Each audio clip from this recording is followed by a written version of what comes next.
Uthuthuria wigie bataraitha ya NGUNGO no wonekete guthii na mbere kunyitithio thinga muthenya thutha wa ungi. Thutha wa kamiti ya mbunge igi URIMI na MAHIU kwanirira kwambiriria gutabania uthuthuria wayo kiumia giukite kuria matanyite gucemania na anyiti itemi matiganite aria makuruhanitio na guthaitira arimi kumana na kwenderio bataraitha itakinyaniirie ikiro. The agriculture sector plays a key role in the economic growth of our country, and we therefore cannot allow fraudulent practices to mess with it.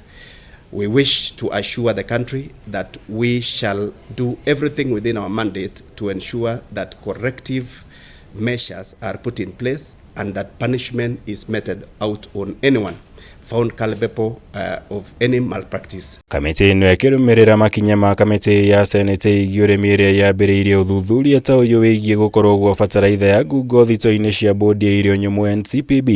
Yuritie Minista wa URIMI MITHIKA LINTURI, mwandiki MUKARU wake RONO na arugamirirĩa honge cia KEBS na KEPHIS gugekinyia mbere yayo kiumia giukite niguo gutariria uria gwakinyire bataraitha ino ikenderio URIMI matekurugamia.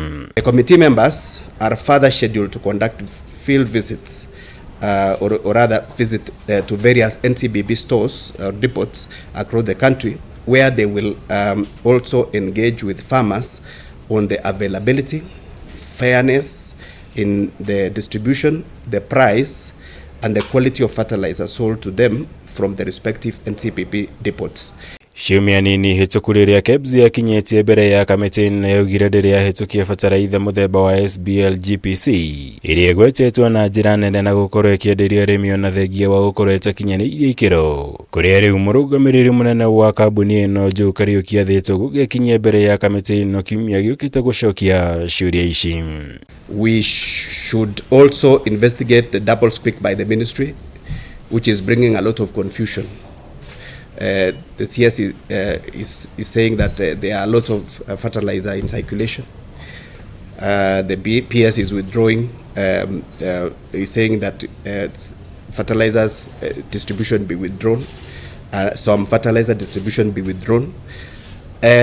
We know in reality that there is inadequate fertilizer in circulation. Maya ni uriria atongoria na muingi mathiite na mbere kuhinyiriria Minista wa URIMI MITHIKA LINTURI atige wira kumana na kuremwo guthaitira arimi kumana na kwenderio bataraitha ino. Undu uria thirikari etianiirie kuhitukira mwaria wayo Isaac Mwaura akiuga ndakuruhanitio na njira yothe. Saying the Cabinet Secretary for Agriculture to resign, I think that is a long shot. There is no way he's personally culpable on this one. He's not involved. The investigations are still ongoing. If you look about the issue, GPC, this is a private entity working with a government agency. So I think that is neither here nor there. So far, the Minister for Agriculture is doing his level best to deliver on a key plank of the 5 pillars under the better plan. Kuringana na Mwaura, honge cia uthuthuria ni irethana na aria mathugundira na makienderia arimi bataraitha ino na ica ikuhi ni mekung'ethanirwo nao kiwatho. Investigations are ongoing over the allegations of fake fertilizer supplied to farmers with the aim of nailing down those behind the scam. Initial tests by the Kenya Bureau of Standards on the samples from the fake supplies have proved that supplies were not necessarily amongst those supplied under the subsidy program. Girivotera Kameme TV, Jitago Mwaura, Wagunya.